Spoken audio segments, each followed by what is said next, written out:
Hello, hello, hello. Welcome back to the channel, At Home with Vicky fam. I am super excited to be here with y'all today. I can't believe that it's been a week, almost a week, 5 days since my last video. You guys, I'm listening to your comments, and there was a comment that said you would do better without the sunglasses, right? And I was like, yeah, but I like wearing my sunglasses. Number one, it helps me to remember my script, stay on topic on whatever we're going to be discussing in the video. And number two, it helps with the anxiety of making the video. If you have not tried to do this, I don't think you know or you can understand the level of anxiety when you're like on camera talking to nobody, but you will be talking to thousands of people if the video hits on YouTube and you realize that you're opening up to the public. So for me, I don't know, some other creators are probably super pro at it, but my sunglasses just give me that little sense of security.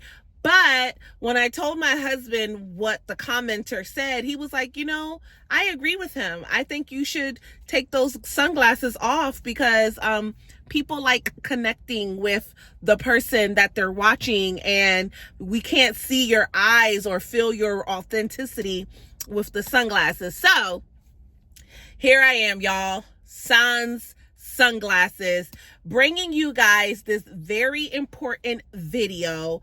I'm still not sure how I'm going to title it, so just flow with me. If you clicked on this video, you're here because you are concerned about inflation.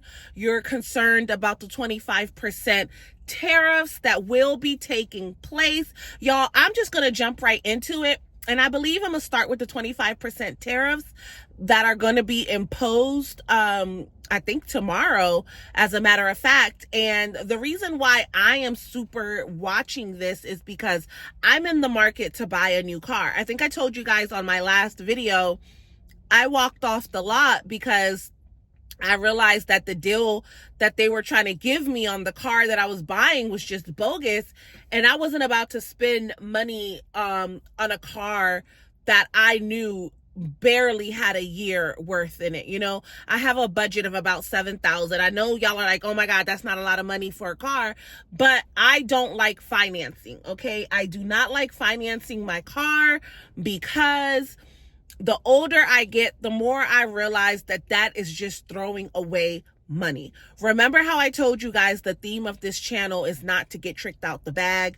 Well, if you finance a car, right? And for the most part, I've seen interest rates on cars at like 17%.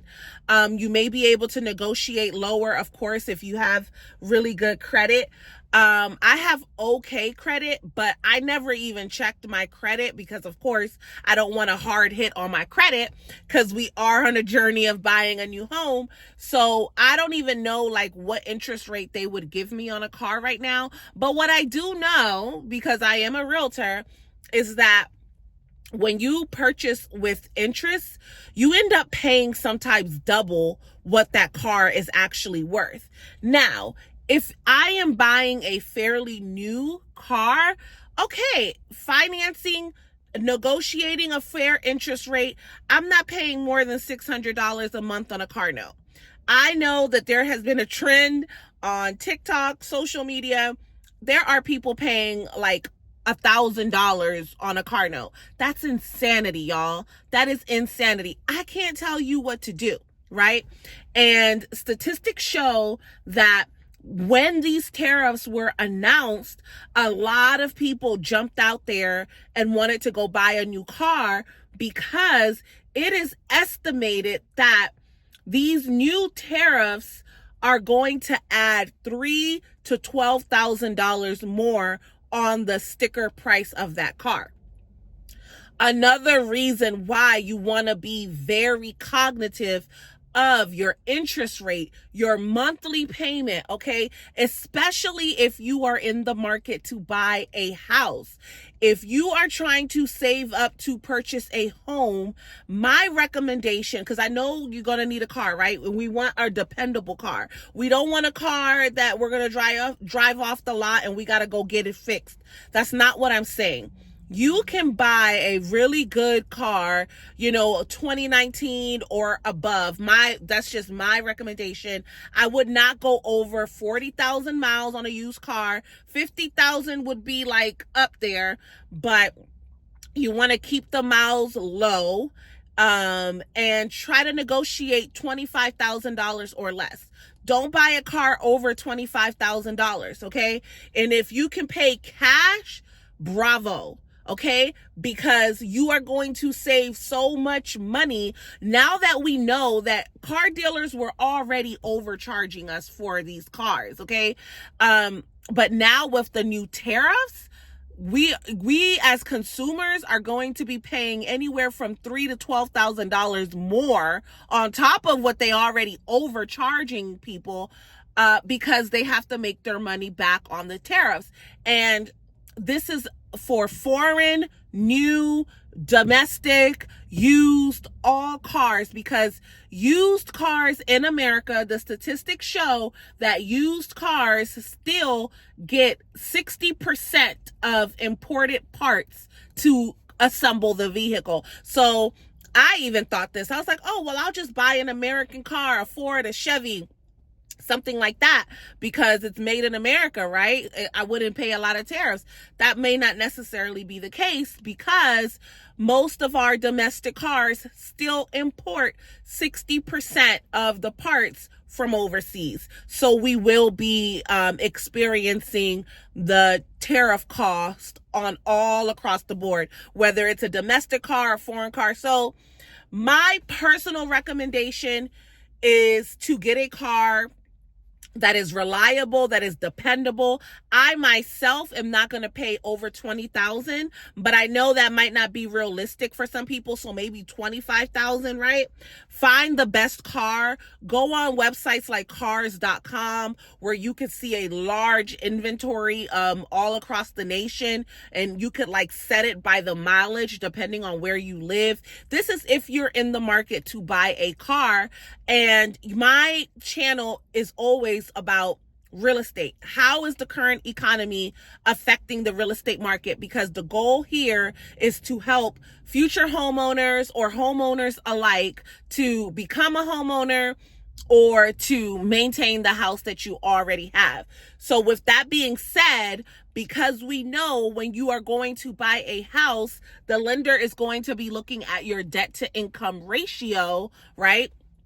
You want to make sure that you don't get a car payment that is going to like kick you out of that 41% that they look for, which means the debt that you have is 40% of your.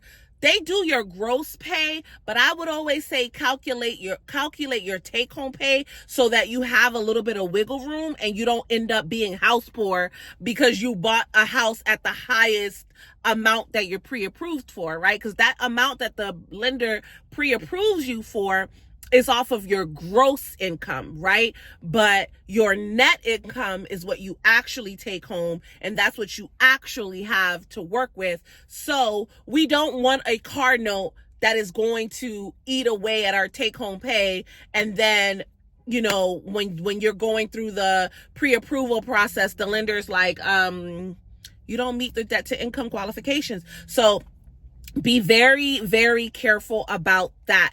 In today's market, with the tariffs already, everyone's already on the fence.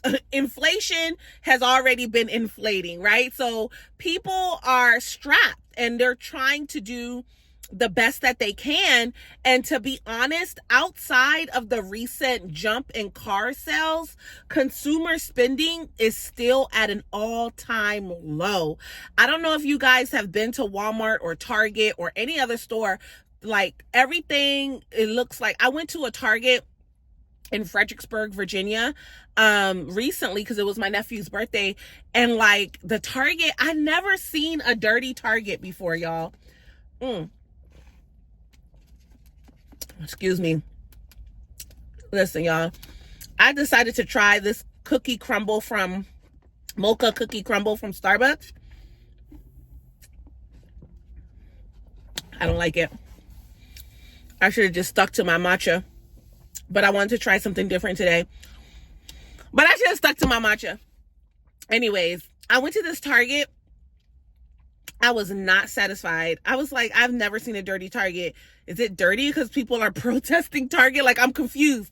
There were so many things on sale, and I saw creators making videos in their parts of the country talking about, their Target and how there's just a lot of things on sale because people are not buying. Like, even with stores having major sales, people are not spending their money because inflation is still like hitting a lot of our pockets. So folks have been a lot more conscious on how they spend their money, where they spend their money. And these stores are starting to feel that, right?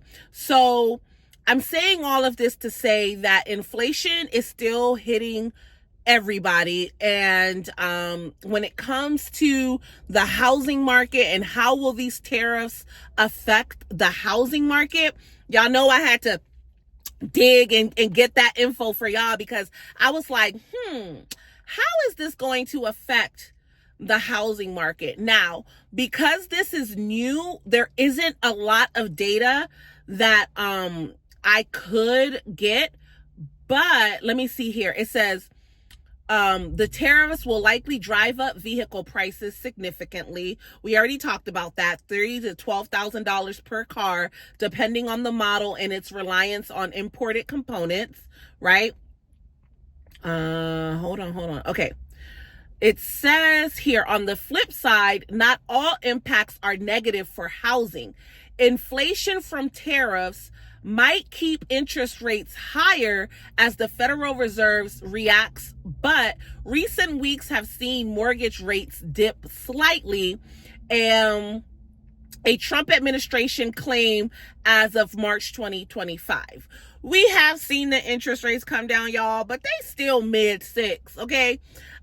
I'm not going to get excited about interest rates coming down until they're like 4.5, okay? Because that makes a difference. But the last I checked, the interest, let me just see. Let me just ask Grok. I'm using Grok today. I normally use ChatGPT to get our current events, but today I'm using Grok. I think I still like ChatGPT better.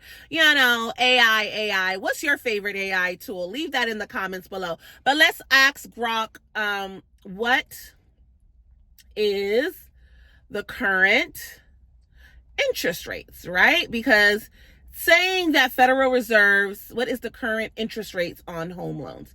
It's saying that the rates are going to stay high, which I know that to be true because economists have already predicted that interest rates aren't really going to move any more for the rest of the year.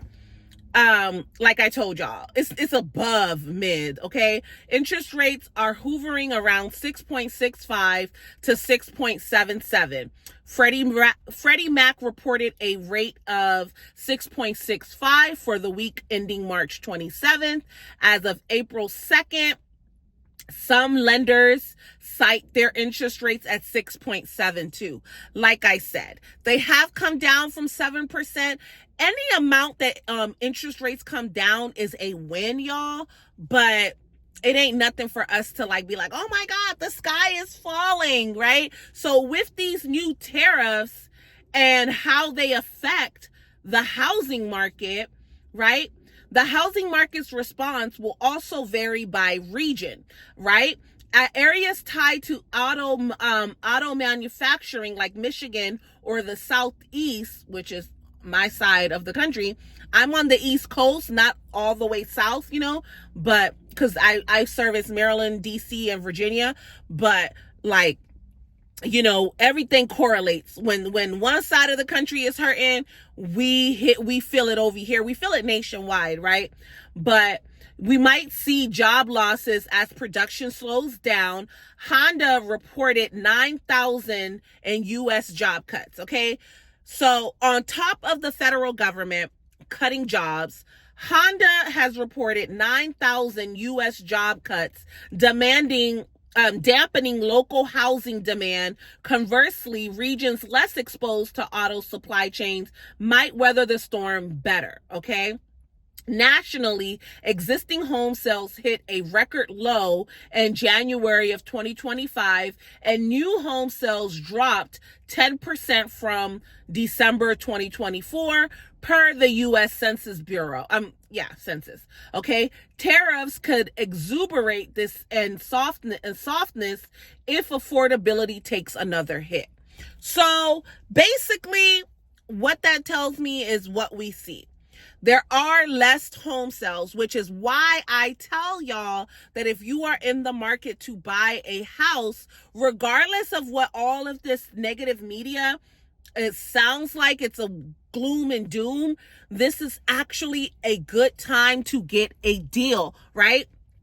I know there's a lot of discussion about the stock market. Stock market is crashing. The stocks are falling. Guys, when the stock market is crashing, that's actually the time to buy stocks, because that means that the stocks are on sale, because we always know there's an up and there's a down. They go up, they go down. So if everything is on sale, this would be the time to buy, right?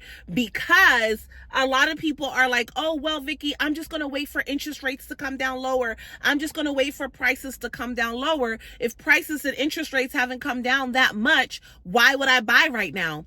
Well, friend, you would buy right now because, especially if you're in DC, Maryland, and Virginia, you would want to buy right now because you have less competition. Remember, real estate is very simple economics, very simple supply and demand. The more supply, the lower the cost, right? The higher the demand, the more you're going to pay. Not only the more you're going to pay, the bigger the risk in your investment will be, because like we have seen in the previous market, right? Like 2021, 2022, when people were buying houses, literally offering $20, $30, $50,000 above market so that they could win the bid. On top of paying that much more for houses, people were buying houses with no contingencies.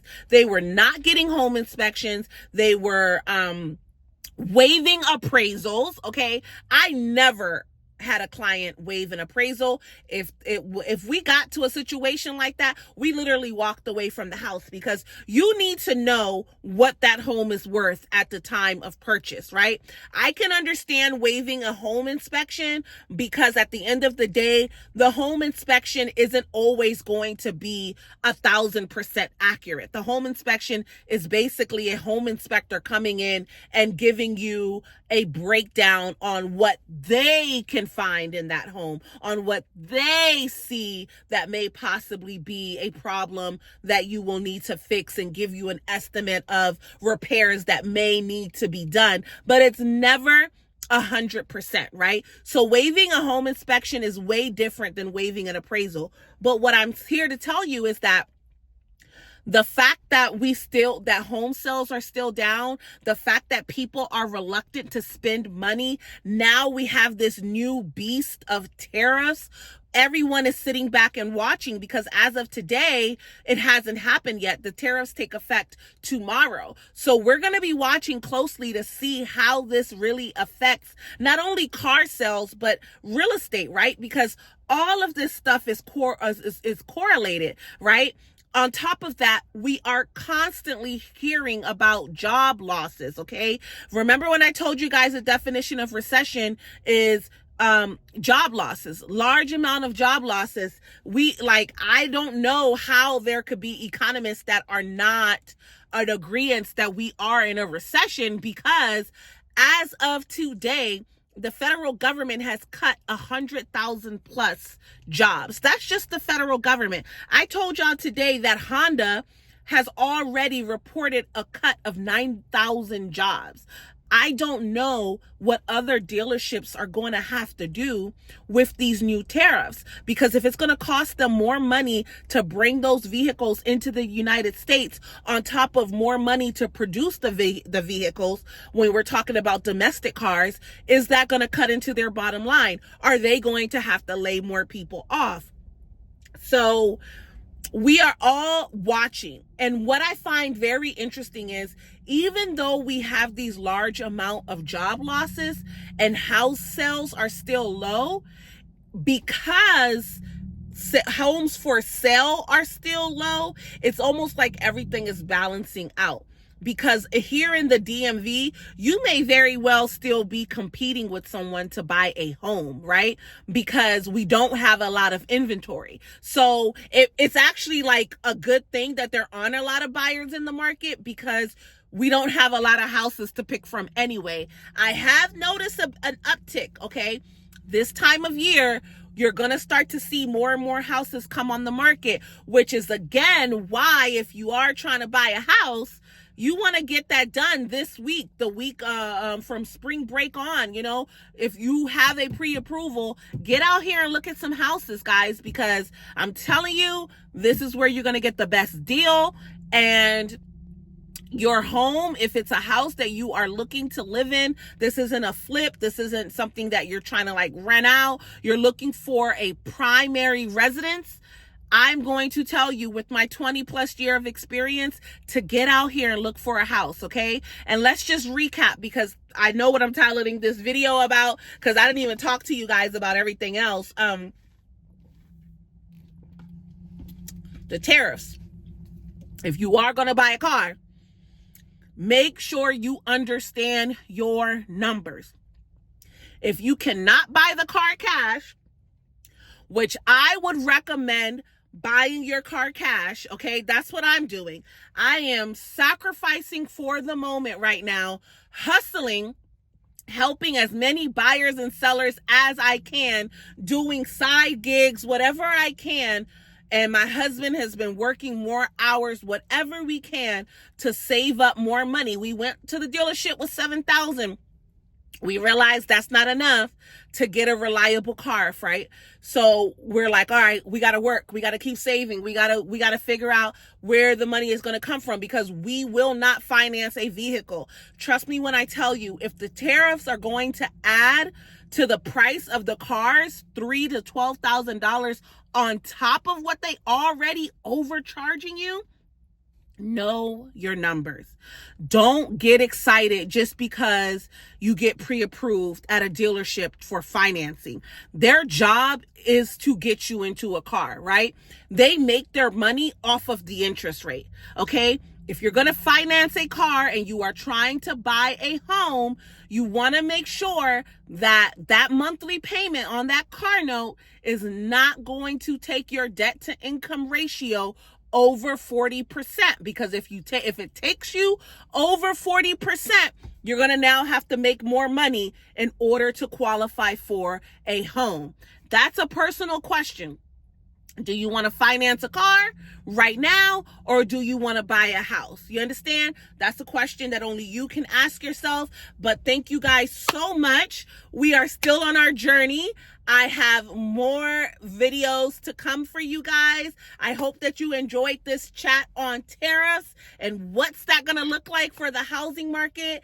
And if you guys have any questions or comments, leave them in the comments below. Until we meet again, bye-bye.